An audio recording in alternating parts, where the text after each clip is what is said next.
Hello student, welcome back to my YouTube channel Anutech education. Anutech education में आप लोगों का बहुत बहुत स्वागत है। जितने भी मेरे व्यूअर्स हैं मैं सभी का बहुत बहुत स्वागत करती हूं। हम लोगों ने वॉइस को फाइनली कंप्लीट कर चुका है। हमने कंपटीशन लेवल की भी वॉइस देखा और स्कूल लेवल की भी वॉइस को गाइस हम कवर कर चुके हैं ना। अब हम लोग फाइनल करने के बाद फाइनली हम लोग आर्टिकल में आए हैं और अब हम आर्टिकल को भी बहुत ही यूनिक और एकदम इंटरेस्टिंग तरीके से देखने वाले हैं। आर्टिकल तो आप लोगों ने बहुत पढ़ा होगा है ना, स्कूल में देखा होगा या जहाँ भी आप लोगों ने बहुत सी बुकों से आर्टिकल पढ़ा होगा, लेकिन आर्टिकल की सिर्फ आपने नोट्स बनाई होगी, रटा होगा, सुबह से जाके छत में बैठा होगा और बहुत ज़्यादा रटा होगा कि आर्टिकल ए का प्रयोग यहाँ किया जाता है, एन का प्रयोग यहाँ किया जाता है, दा का प्रयोग ताजमहल के साथ किया जाता है। ये सब चीज़ें आप लोगों ने बहुत पढ़ा होगा और बहुत देखा होगा, बहुत रटा भी होगा, ठीक है। लेकिन आज मैं आप लोगों को जो चीज़ बताने वाली हूँ बिल्कुल रियल फैक्ट चीज़ें बताने वाली हूँ। आर्टिकल का ऐसा प्रयोग बताएंगे जो आपने इससे पहले कभी देखा ही नहीं होगा। तो आपको नोट्स बनाने की ज़रूरत ही नहीं है। आप लोग वैसे भी बहुत ज़्यादा नोट्स बना चुके हैं ना। नोट्स बना बना के आपकी जो बनी हुई नोट्स हैं उनमें लोगों ने लड्डू पोहा आलू सब चीज़ नाश्ता करने लग गए, लेकिन आपकी नोट्स किसी काम की नहीं आई। लेकिन मैं आज जो आपको चीज़ बताने वाली हूँ ये चीज़ें आपको इससे पहले कहीं नहीं मिलेगी। चलिए गाइस, टाइम वेस्ट नहीं करते और अब हम आज के अपने टॉपिक की तरफ चलते। आज का हमारा टॉपिक है आर्टिकल, है ना। आर्टिकल भी एक डिटरमिनर्स ही होता है, डिटरमिनर्स के अंतर्गत आता है। अभी हम लोग डिटरमिनर्स पढ़ेंगे पूरे, है ना। आर्टिकल भी दो प्रकार का होता है, एक होता है डेफिनाइट आर्टिकल और एक होता है इनडेफिनिट आर्टिकल, ठीक है ना। और जरूरत पड़ती है तो कुछ जरूरी नहीं कि सभी के साथ में आर्टिकल का प्रयोग किया जाता है। कुछ ऐसे भी सेंटेंस होते हैं जिनके साथ हमें नो आर्टिकल की भी रिक्वायरमेंट होती है ना। तो अब हम देखेंगे इसमें डेफिनेट आर्टिकल में दा का प्रयोग किया जाता है, इनडेफिनिट आर्टिकल में ए एन का प्रयोग किया जाता है और द नो आर्टिकल में नो आर्टिकल तो नो आर्टिकल है, इसमें तो कोई आर्टिकल की रिक्वायरमेंट ही नहीं है। हम किसी भी नाउन के पहले करते हैं ना, डिटरमिनर्स का प्रयोग हम किसी भी नाउन के पहले करते हैं, ठीक है। अब देखते हैं हम कुछ एग्जांपलों के माध्यम से कि कैसे हम लोग ए एन दा का प्रयोग करते हैं। ओके, तो बने रहिए वीडियो के अंत तक। देखते हैं आज की क्लास हम लोग कितनी इंटरेस्टिंग होने वाली है। मैंने आपको बताया कि किसी भी नाउन के साथ एक डिटरमिनर का प्रयोग किया जाता है ना। तो एक नाउन है हमारी गाइस बॉय, है ना। बॉय एक हमारी नाउन है और हमें अब बताना है एक बॉय के बारे में बताना है। तो हम उसके पहले क्या लगाएंगे, अ बॉय, है ना। तो हम ए लगाएंगे, तो ए तो हमारी नाउन थी और ये ए लगा किसी नाउन के लिए, इसीलिए ये होता है डिटरमिनर, है ना। तो डिटरमिनर्स में भी हम ए एन दा का प्रयोग करते हैं और हमें दो प्रकार से आर्टिकलों को डिफाइन करते हैं। एक डिफाइनेट आर्टिकल होता है, एक इंडेफिनाइट आर्टिकल होता है ना। और एक होता है नो आर्टिकल रिक्वायरमेंट। कुछ सेंटेंस में हम देखेंगे कि नो आर्टिकल की भी हमें जरूरत पड़ेगी, है ना। तो अब हम अपनी गाड़ी को थोड़ा सा आगे बढ़ाते हैं और आगे के क्वेश्चंस देखते हैं और कॉन्सेप्ट कुछ नए वाले। कई बार क्या होता है, कुछ स्टूडेंट ऐसे पूछते हैं कि मैम ताजमहल के आगे क्या लगता है, तो हम बोलते हैं बेटा दा लगता है, ठीक है। फिर कुछ स्टूडेंट ऐसा भी पूछते हैं कि मैम गंगा नदी के आगे क्या लगता है, तो हम उन्हें फिर बताते हैं कि इसके आगे भी दा का प्रयोग किया जाता है। लेकिन फिर कुछ बोलते हैं मैम पेन के साथ क्या लगता है, तो अब हम फिर कंफ्यूज हो जाते हैं कि पेन के साथ क्या लगता है, हमें पता ही नहीं है। फिर जब तक हमें इसके रूल्स पता नहीं रहेंगे तो हम उनको बता ही नहीं पाते हैं इस चीज़ को, है ना। तो पेन के आगे क्या लगता है वो हमें बताना चाहिए उनको। अगर हमें रूल्स पता है तो हम उनको बता देते हैं कि पेन के आगे ए लगता है, ठीक है ना। देखते हैं ए एन और दा का कुछ कॉन्सेप्ट, है ना। हम ये नहीं कह सकते कि पेन के आगे अ ही लगेगा, हम ये सेंटेंस के ऊपर डिपेंड करता है गाइस, है ना, कि सेंटेंस में पेन के साथ ए भी आ सकता है और दा भी आ सकता है। तो अब हम देखते हैं पेन के आगे किस किस कंडीशनों में कैसे चेंजेस होता है। ओके, हमने देखा ए और एन का एक अपना अलग इम्पोर्टेंस होता है, ठीक है, ए और एन का। और हमने देखा कि दा का भी एक अपनी जगह पे अलग ही इसका इम्पोर्टेंस होता है, ठीक है ना।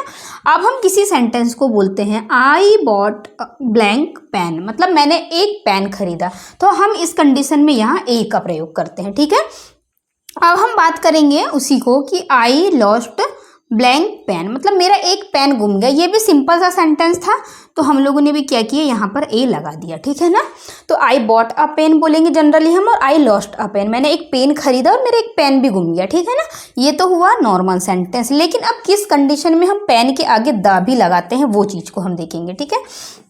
कि क्या होता है कि स्टूडेंट कई बार बोलते नहीं है मैम, हमसे किसी ने पूछा या आपने ही पूछा कि मैम पेन के आगे क्या लगता है, तो मैंने तो आपको बता दी ना कि पेन के आगे तो ए लगता है। लेकिन आप फिर आओगे कल मेरे पास और बोलोगे कि मैम पेन के आगे तो दा लगता है, मैंने एक बुक में देखा था। तो किसी भी सेंटेंस को बोलेंगे हम, देखेंगे उसके पीछे आखिर क्या कॉन्सेप्ट छुपा हुआ है, उसी के अकॉर्डिंग हम लोग ए और दा का क्लियर करते हैं ना। जैसे यहाँ पे सिर्फ नॉर्मल सेंटेंस था तो हम लोगों ने यहाँ क्या किया, नॉर्मल सेंटेंस के साथ हम लोगों ने यहाँ पे ए का प्रयोग किया। ओके, लेकिन पेन की भी कुछ अलग अलग कंडीशंस होती हैं। ठीक है, पेन की अलग कंडीशन ये होती है कि I lost blank pen which I bought yesterday. ठीक है ना, मैंने, अब हम किसी से बोलेंगे अरे यार मैंने वो जो पेन खरीदा था ना कल, वो मेरा चोरी हो गया। मतलब एक बार पेन की बात हो चुकी है ना, एक बार हम पेन के बारे में बता चुके हैं कि वो कौन सा पेन था जो मैंने खरीदा था कल, वो मेरा पेन चोरी हो गया। मतलब सामने वाले को पता है कि एक बार इनने पेन खरीद चुका है, मतलब इससे पता है कि इसका एक पेन था और पेन चोरी हो चुका था इसका, है ना। ये चीज़ इसमें मैटर करती। यहाँ एक ही बार पेन की बात हो रही थी, ठीक है, तो वहाँ पे हमने ए का प्रयोग किया। लेकिन यहाँ 2 बार बात हो रही है कि आई लॉस्ट अ पेन। ठीक है ना, क्या हुआ, मेरा एक पेन चोरी हो चुका है और वो जो मैंने कल खरीदा। तो उस कंडीशन में हम लोग क्या करेंगे गाइस, यहाँ ए की जगह पे हम लोग द पेन करेंगे, है ना। इस टाइप से इसका कॉन्सेप्ट होता है ए और द का। और दा के और कुछ कॉन्सेप्ट बताती हूँ, तो आप लोग पेशेंस के साथ बने रहिए क्लास में। कहीं जाना तो नहीं है आप लोग को, तो बैठ के आराम से हम लोग देखते हैं इनके कॉन्सेप्टों को, है ना, कि क्या लिखा है आखिर ए एन और दा का प्रयोग में क्या डिफरेंस होता है। हम ऐसे कैसे पेन के आगे ए ही लगा दे, हम ऐसे कैसे पेन के आगे दा लगा दे, जब तक हमें उस चीज़ के बारे में पता ही नहीं है कि सेंटेंस हमारा क्या कह रहा है गाइस। उसी हिसाब से हम लोग क्या करते हैं, किसी भी चीज़ को हम लोग क्लियर करेंगे कि यहाँ पे ए आएगा या दा आएगा। अब मेरा एक पेन गुमा था ना, हम बताएंगे अरे यार मेरा ना एक पेन चोरी हो गया, जो मैंने पिछले कल खरीदा था या परसों खरीदा था ना, वो पेन गुम गया। मतलब सामने वाले को पेन के बारे में पता है, एक बार उसने उस चीज़ को डिफाइन कर चुका है कि उसके पास पेन था, उसने खरीदा था और चोरी हो गया। तो चोरी होना तो दोबारा है, लेकिन उसने तो पहले खरीदा होगा ना, खरीदा होगा तभी तो चोरी हुआ होगा पेन, है ना। तो किसी भी चीज़ की यदि हम एक बार बात कर चुके होते हैं तो वहाँ पे हम ए का प्रयोग करते हैं, और यदि उसी चीज़ की हम डबल बार बात करते हैं तो वहाँ दा का प्रयोग होता है। जैसे यहाँ हमारी एक ही बार बात हुई थी, आई लॉस्ट अ पेन, एक ही बार गुमा, ठीक है, लेकिन हम डबल बात कर रहे हैं कि मेरा वो जो पेन गुमा था ना, जो मैंने कल खरीदा था। मतलब यहाँ डबल सेंटेंस में इसमें डबल मीनिंग निकल रहे हैं ना, इसीलिए हम लोगों ने इसके साथ दा लगाएं। तो बैठ के देखिए आराम से, और ए और दा के कुछ कॉन्सेप्ट, ये कॉन्सेप्ट आपको कहीं पर भी नहीं मिलेंगे, है ना। अब आप इन 2 सेंटेंसों में अंतर समझने की कोशिश करिए, ठीक है ना। मैं कहती हूँ कि एक सेंटेंस में मैं ये कहती हूँ कि आई बॉट अ पेन, ठीक है, तो बच्चों को पता है कि मैंने एक पेन खरीदा है, ठीक है ना। लेकिन अब मैं बोलूँगी बच्चों को कि आई लॉस्ट द पेन। अरे यार बच्चों, फिर मैं दूसरे दिन क्लास में जाती हूँ और बोलती अरे यार बच्चों मेरा ना वो पेन चोरी हो गया, तो बच्चे समझ जाएंगे कि मैम ने कल ही एक पेन खरीदा था, उस पेन की चोरी होने की बात हो रही है ना। इंग्लिश को आप पेशेंस के साथ समझिए गाइस, है ना। ये मत ढूंढिए कि मैम तो ना ए एन दा का प्रयोग बता ही नहीं रही है, चलो कौन देखेगा इस क्लास को, है ना। लेकिन आप उसका बैकग्राउंड को तो समझने की कोशिश कीजिए कि आखिर ए और एन में क्या डिफरेंस होता है। उसके बाद मैं आप लोगों को क्वेश्चन करवाऊंगी, मैं डायरेक्ट करवाऊंगी, आपको समझ में नहीं आएगा, है ना। तो होगा क्या कि आई बॉट अ पेन, तो एक पेन की बात हो गई। अब मैं फिर से बोलूंगी अरे यार मेरा पेन चोरी हो गया, आई लॉस्ट द पेन, ठीक है, तो ये साउंड निकल रहा है आई लॉस्ट द पेन। तो बच्चे समझ गए कि मैम ने ना जो कल पेन की बात की थी ना वही।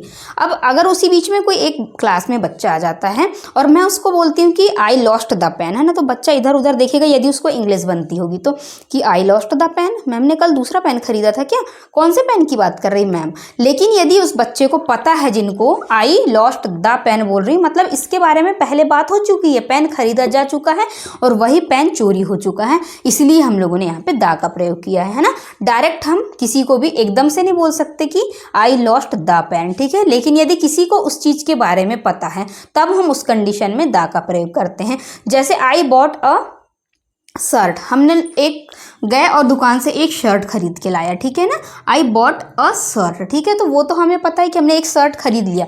लेकिन हम बोलेंगे आई लॉस्ट द शर्ट, ठीक है ना, आई लॉस्ट द शर्ट, तो बच्चों को ये भी पता रहेगा कि मैम ने जो कल शर्ट लाई थी ना, मैडम उस शर्ट की बात कर रही है, आज वाली शर्ट की बात नहीं कर रही है। मतलब ये चीज़ पहले डिफाइन हो चुकी है। ये होता है ए और दा का कॉन्सेप्ट, है ना। अब इस क्वेश्चन को आप देखिए, ठीक है ना, कि ये क्वेश्चन क्या कह रहा है कि राम इज ब्लैंक ऑनेस्ट, ठीक है, अब मैं आपसे पूछती हूँ कि इसमें क्या आएगा, तो आपको तो बिल्कुल रटा रटाया है दिमाग में गाइस, है ना, कि एकदम दिमाग में आ गया कि यार ऑनेस्ट लिखा है मतलब अ का साउंड आ रहा है, और जैसे अ का साउंड आया तो हम तो ना वहाँ पे एन लगा देते हैं, क्योंकि हमारी मैम ने बताई थी कि ए ई आई ओ यू जहाँ भी आता है हमारे वॉवेल्स, उनके साथ में हम लोग क्या लगाते हैं, एन का प्रयोग करते हैं। जैसे हम कहीं पर भी ए का साउंड आ रहा है है ना, ए ई आई ओ यू, है ना, ये हमने पढ़ा था, जैसे अम्ब्रेला है, लेकिन उसका भी एक कॉन्सेप्ट है जो आप लोगों को नहीं पता है। आप लोगों ने जो चीज़ पढ़ा था, अब मैं आपको पहले इसके बारे में क्लियर करवा देती हूँ। राम इज ब्लैंक ऑनेस्ट, ठीक है। तो अब आप बोलेंगे इसमें मैम एन का प्रयोग किया जाएगा, लेकिन एन का प्रयोग नहीं किया जाएगा गाइस, है ना। क्यों नहीं किया जाएगा मैम, हमने तो पढ़े थे कि ऑनेस्ट अ का साउंड आ रहा है तो अ के साउंड के साथ तो हमें एन का प्रयोग करना है, तो यही तो आप फंस जाते हैं गाइस। क्योंकि और फिर क्या होता है, ऐसे क्वेश्चन आपके एग्जाम में आ जाते हैं, फिर आप बोलते हो कि पेपर तो बहुत टफ आया था और हमसे बना ही नहीं पेपर, है ना। तो क्यों नहीं बना, उसके पीछे का कुछ राज तो है कि आपने पढ़ा तो है लेकिन बिल्कुल आधा अधूरा ज्ञान पढ़ा है इसका, है ना। तो हम देखेंगे राम इज ऑनेस्ट, ठीक है। तो यहाँ पे तो आएगा हमारा नो आर्टिकल रिक्वायर। क्यों, क्योंकि आर्टिकल का प्रयोग हमेशा नाउन के साथ किया जाता है। अभी मैंने आपको बताया था कि किसी भी नाउन के पहले आर्टिकल लगाया जाता है। अभी जब मैंने लेक्चर शुरू किया था उसके पहले ही मैंने आपको बताया था किसी भी नाउन के पहले अ बॉय होता है ना। तो बॉय तो नाउन था हमारा, तो नाउन के पहले आर्टिकल का प्रयोग किया हम लोगों ने। और जो आपने पिछली क्लासों में रूल्स पढ़ा है स्कूल से अभी तक, तो वो रूल्स ये कहता था कि ऑनेस्ट के बाद में बॉय लिखा होता था, इसीलिए आप लोगों ने क्या किया था, यहाँ पे उस कंडीशन में हम लोग एन का प्रयोग करते थे, ठीक है ना। ये अंतर होता है ए और एन में और नो आर्टिकल में, है ना। बस समझने का फिर थोड़ा सा बैकग्राउंड को आप समझने की कोशिश कीजिए, है ना, क्योंकि मैं रटवा नहीं रही हूँ और आपको रटने की जरूरत भी नहीं पड़ेगी। तो गैस ये नाउन है और नाउन के कारण ही यहाँ पे एन का प्रयोग हुआ है, ठीक है ना। ये एक कॉन्सेप्ट आपका क्लियर हुआ कि कभी भी एन या ए का प्रयोग नाउन है तो ही होगा, और यदि नहीं है ना, ऑनेस्ट नाउन नहीं थी ना, नाउन तो हमारा बॉय गर्ल था, है ना, तो उसको हम लोग बोलते थे नाउन, इसीलिए हमने नाउन को देखा तभी हमने यहाँ एन का प्रयोग किया। और हम ऐसे ही कुछ अच्छे अच्छे कॉन्सेप्ट देखते हैं अभी।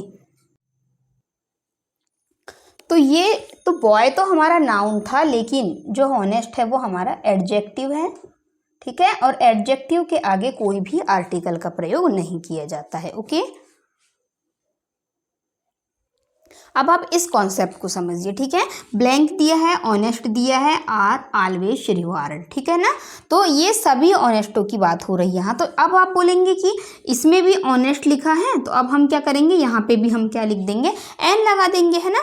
लेकिन हम इसमें एन नहीं लगाएंगे, इसमें भी अब हम इसमें दा का प्रयोग करेंगे। तो क्यों दा का प्रयोग करेंगे, अब अगर आप कॉन्सेप्टों को नहीं समझते हैं, ठीक है, तो आपको रटना पड़ेगा। लेकिन अगर आप उस चीज़ को समझ जाते हैं तो आपको रटना नहीं पड़ेगा, सिर्फ आपको ऐसे ही समझ में आ जाएगा गाइस, है ना। यहाँ हमने बात किया था कि यदि ऑनेस्ट लिखा है तो कोई आर्टिकल नहीं लगा रहे थे हम लोग, ठीक है। लेकिन बॉय लिखा था तो हम वहीं पे एन का प्रयोग कर रहे थे ना। अभी मैंने आपको बताई थी, बिना अगर यहाँ पे मान लो लिखा है राम इज ब्लैंक और ऑनेस्ट, ठीक है, ये लिखा था, तो अब हम इस कंडीशन में यहाँ पे हम क्या लगा रहे थे गाइस, नो आर्टिकल लगा रहे थे। बात ऑनेस्ट की हो रही थी ना यहाँ पे भी, लेकिन सेंटेंस चेंज हुआ, Ram is blank honest boy, यहाँ एक नाउन आया और नाउन के कारण हमने क्या किया, यहाँ पे एन का प्रयोग किया। यहाँ पे एडजेक्टिव था इसलिए यहाँ पे कोई आर्टिकल नहीं लगा, यहाँ नाउन था इसलिए हमने यहाँ एन लगाया। लेकिन अब सेंटेंस चेंज हो चुका है, ऑनेस्ट आर ऑलवेज रिवार्डेड, मतलब यहाँ पे सभी ईमानदार लोगों की बात हो रही है ना। यहाँ किसी क्या हो रहा है कि ऑनेस्ट ईमानदारों को क्या मिलता है, हमेशा रिवॉर्ड मिलता है, ठीक है ना। तो यहाँ पे क्या हो रहा है, किसी एक ईमानदार आदमी की बात नहीं हो रही, यहाँ पे सभी ईमानदारों की बात हो रही है। और जब सभी लोगों की बात होगी तो वहाँ पे हम दा का प्रयोग करेंगे। तो मैम अब के कारण हमने देखा, और बात हो रही सभी ईमानदारों की, तो सभी ईमानदारों के कारण यहाँ हमने दा का प्रयोग किया, है ना। ये हैं कुछ ऐसे कॉन्सेप्ट, आप लोगों ने शायद इससे पहले ये कॉन्सेप्ट नहीं देखा होगा, सिर्फ रटा है बस आप लोगों ने, हो गया। अब देखते हैं हम इन एग्जाम्पलों के माध्यम से कि कहाँ ए एन और कहाँ दा का प्रयोग करेंगे हम लोग, ठीक है। दा का तो नहीं, लेकिन हम ए और एन का कॉन्सेप्ट को पहले समझते हैं। हमने अभी देखा था नेहा इज ब्लैंक गर्ल, ठीक है। हमें पता है कि नेहा एक लड़की है, ठीक है।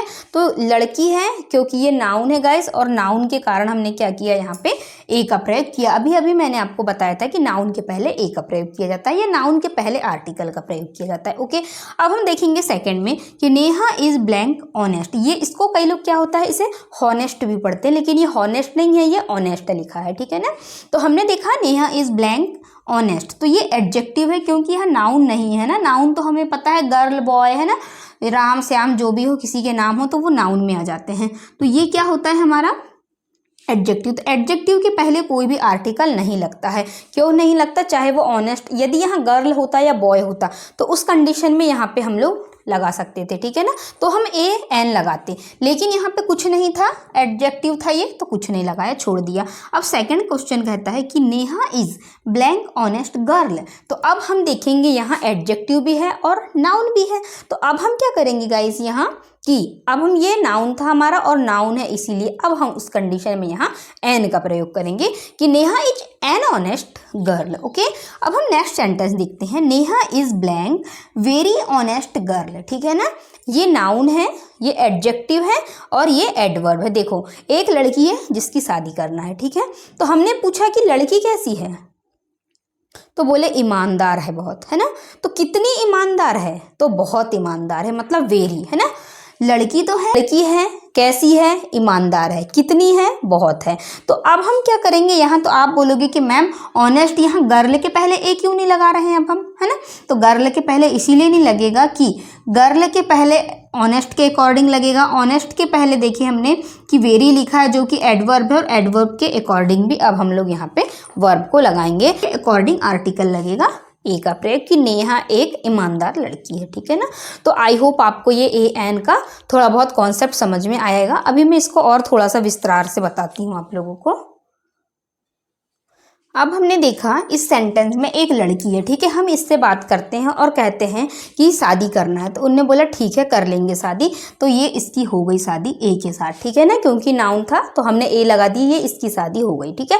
फिर हम जाते हैं इसके पास, तो हमने बोले कि हमें ना शादी करनी थी। तो बोले लड़का, तो लड़का तो है ही नहीं है क्योंकि यहाँ पे तो कोई नाउन ही नहीं है, तो इसके पास कुछ है ही नहीं है, तो इसकी क्या शादी होगी, इसलिए इसके साथ नो आर्टिकल लग गया, ठीक है। यहाँ लड़की थी तो हमने बोला लड़की है तो चलो शादी कर लेते हैं, तो इसकी हो गई शादी। पर यहाँ लड़की नहीं है, नाउन ही नहीं है, तो इसके साथ क्या शादी होगी, इसलिए यहाँ कुछ भी नहीं आया, ठीक है। अब हम बात करते हैं इस लड़की के पास जाते हैं और बोले लड़की को की शादी करनी है, ठीक है। तो बोले ठीक है पापा से पूछ लो, ठीक है। तो पापा ने बोला, फिर हम पापा के पास जाते हैं और कहते हैं पापा शादी करना था। तो जो लड़की के पापा हैं वो बोलते बेटा मेरी तो शादी हो गई। तो हमने बोला कि आपकी नहीं, आपकी बेटी की शादी करना है क्या। तो उन्होंने बोला हाँ शादी तो करूँगा, लेकिन मैं अपनी पसंद से करूँगा, कि मैं जो चाहूँगा उसके अकॉर्डिंग ही, उसी हिसाब से हम लड़के को सेलेक्ट करेंगे। हमने बोला ठीक है। तो उस कंडीशन में हमने क्या किया, हमने ऑनेस्ट के हिसाब से हमने यहाँ पे वर्ब को लगा दिया, ठीक है। तो हमने क्या किया, ऑनेस्ट के हिसाब से हमने यहाँ एन लगाया, ठीक है। हमने लड़की के हिसाब से नहीं लगाया क्योंकि लड़की ने कहा कि पापा से पूछो, क्योंकि लड़की एक सभ्य परिवार की लड़की थी। तो लड़की ने बोला पापा से पूछो, पापा ने बोला मैं अपने हिसाब से लड़का सेलेक्ट करूँगा। तो पापा ने अपने हिसाब से लड़का सेलेक्ट किया और एन आर्टिकल को सेलेक्ट कर लिया, ठीक है ना। अब हम फिर दूसरी लड़की के पास जाते हैं और बोलते हैं कि शादी करनी थी। तो उसने बोली ठीक है पापा से बात कर लो। तो फिर हमने उसके पापा से बात किया कि एक लड़का है बहुत अच्छा है, तो क्या आप अपनी बेटी की शादी करेंगे। तो उनने बोला कि आप ना मेरे पापा से बात कर लो, मतलब लड़की के दादाजी से बात करो, है ना। लड़की के पापा ने भी डिसीजन नहीं दिया और अब लड़की के दादाजी, क्योंकि हमारे घरों में भी बड़े बुजुर्ग ही डिसीजन लेते हैं गाइस। तो उस कंडीशन में क्या हुआ कि लड़की के दादाजी, तो लड़की के दादाजी ने कहा कि शादी तो उसी शर्त पे होगी जैसा मैं चाहूँगा, मेरे हिसाब से लड़का सेलेक्ट होगा, ठीक है। तो दादाजी ने अपने हिसाब से वेरी लिखा है, मतलब ये इसके दादाजी थे, इनने अपने हिसाब से यहाँ पे एक लड़की को सेलेक्ट किया। यहाँ पापा की पसंद का लड़का था तो एन से हो गया, लेकिन यहाँ पे दादाजी की पसंद थी तो दादाजी के अकॉर्डिंग वो लगी हमारे आर्टिकल, तो ये लड़का हो गया दादाजी की पसंद का, है ना। आप इस टाइप से याद रख सकते हैं, ये किसी बुक में नहीं है, ये मेरी होममेड ट्रिक है गाइस, मैंने सिर्फ आप लोगों को याद करने के लिए ऐसा तरीका बनाया है। एक कॉन्सेप्ट ये भी आता है ऑनेस्ट का कि Neha is blank very honest, ठीक है ना। तो अब हम क्या करेंगे, इसमें भी शादी तो करनी है हमें, ठीक है। हमारे पास में दादाजी भी हैं और पापा भी हैं, लेकिन लड़के ही बच्चे नहीं है, जब उसके मतलब बॉय ही नहीं है, गर्ल ही नहीं है, उसके बच्चे ही नहीं, तब शादी क्या होगी इनकी। तो उस कंडीशन में हम लोग यहाँ पे नो आर्टिकल का प्रयोग करते हैं ना। तो ये इतने सारे मैंने आप लोगों को ऑनेस्ट के कॉन्सेप्ट बताया कि किस किस कंडीशन में ए का प्रयोग किया जाएगा और किस किस कंडीशन में एन का प्रयोग किया जाएगा, ठीक है ना। तो देखेंगे हम कि जब कहने का मतलब सिर्फ ये है कि यदि नाउन है तो ही ए और एन का प्रयोग किया जाएगा, और यदि नाउन नहीं है गाइस तो ए एन का प्रयोग किया ही नहीं जाएगा। वहाँ पे नो आर्टिकल रिक्वायरमेंट की आवश्यकता होती है हमें, ठीक है ना। तो हमने देखा इनके यहाँ पे बच्चे ही नहीं थे, यहाँ गर्ल ही नहीं था, बॉय ही नहीं था, कोई नहीं था। तो अब ये शादी किसकी करेंगे, दादाजी की भी शादी होगी, पापा की भी शादी होगी, लेकिन बच्चे ही नहीं, तो शादी किसकी करेंगे अब वो। इसीलिए यहाँ पे इन्हें बोला कि भैया बात ऐसी है कि हमारे तो लड़के बच्चे नहीं, तो हम शादी नहीं करेंगे, ठीक है ना। तो ये था आर्टिकल ए और एन का कॉन्सेप्ट। देखिए यहाँ नाउन था इसीलिए यहाँ एन आया, यहाँ कोई नाउन नहीं था, नो आर्टिकल आया, ठीक है। यहाँ देखिए हमने नाउन भी था, एडजेक्टिव भी था, तो हमने यहाँ पे क्या किया, एन का प्रयोग किया। वो भी किसके हिसाब से शादी हुई थी यहाँ लड़की की, उसके पिताजी के हिसाब से, तो उनने एन को सेलेक्ट किया। यहाँ लड़की भी थी, पापा भी थे, दादाजी भी, तो दादाजी के हिसाब से लगाया हमने वर्ब, तो यहाँ पे हमने ए को लिखा। लेकिन यहाँ तो कुछ है ही नहीं है ना, लड़की नहीं है, लड़का ही नहीं है, इसीलिए यहाँ पे कोई भी आर्टिकल का प्रयोग नहीं किया गाइस, है ना। तो ये था हमारे इंटरेस्टिंग कहानी, है ना। तो गाइस ये तो थी हमारी आर्टिकल की इंटरेस्टिंग कहानी, है ना, कि आर्टिकल हम लोग कैसे कर। अब एक सेंटेंस और देखते हैं हम इसमें, है ना, कि क्या लिखा है कि रिया इज ब्लैंक ब्यूटीफुल, ठीक है ना। तो क्या रिया ब्यूटीफुल है, ये बहुत ब्यूटीफुल है, तो क्या अब हम इसके आगे आर्टिकल लगा देंगे क्या, क्यों लगाएंगे, क्योंकि यहाँ ऐसा कुछ लिखा ही नहीं है, गर्ल बॉय तो कुछ लिखा ही नहीं, तो हम क्यों आर्टिकल लगाएंगे। ब्यूटीफुल है तो क्या हुआ, हमें उससे कोई मतलब नहीं है, क्योंकि उसने नाउन है ही नहीं है ना उसके पीछे, इसलिए यहाँ भी कुछ नहीं आएगा, ठीक है। फिर अगला है रिया इज ब्लैंक ब्यूटीफुल गर्ल, ठीक है। तो मिल गया हमें नाउन यहाँ पे, तो हमने इसके अकॉर्डिंग यहाँ ए आर्टिकल को सेलेक्ट किया, ओके। अब फिर है नेक्स्ट है रिया इज ब्लैंक ब्यूटीफुल गर्ल, ठीक है। रिया इज, यहाँ वेरी है, सॉरी, है ना, यहाँ वेरी लिख लीजिए आप। तो रिया इज वेरी, तो हम क्या करेंगे, Riya is blank very beautiful girl, ठीक है। तो यहाँ पे मेन है गर्ल, तो गर्ल दिया है, तो उसके अकॉर्डिंग हम यहाँ पे ए को सेलेक्ट कर लेंगे, ओके। तो ये थे हमारे ए और नो आर्टिकल का रिक्वायरमेंट।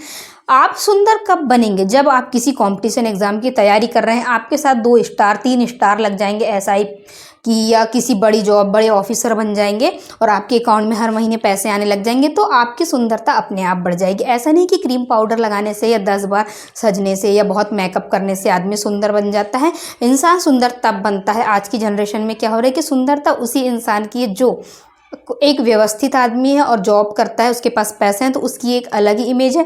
और यदि आप बिल्कुल खाली पीली हैं और बहुत ज़्यादा सुंदर हैं, तो आपकी कोई वैल्यू नहीं है, जितनी वैल्यू उस पर्सन की है जो जिसके अकाउंट में हर महीने पैसे आते हैं ना। आजकल क्या होता है, सुंदर बनने के लिए हम लोग बहुत ज़्यादा चीज़ों का प्रयोग करते हैं, लेकिन वो हमारी असली सुंदरता नहीं है गाइस। हमारी असली सुंदरता होती है हमारी मेहनत, है ना, कि हम कुछ कर रहे हैं, ओके।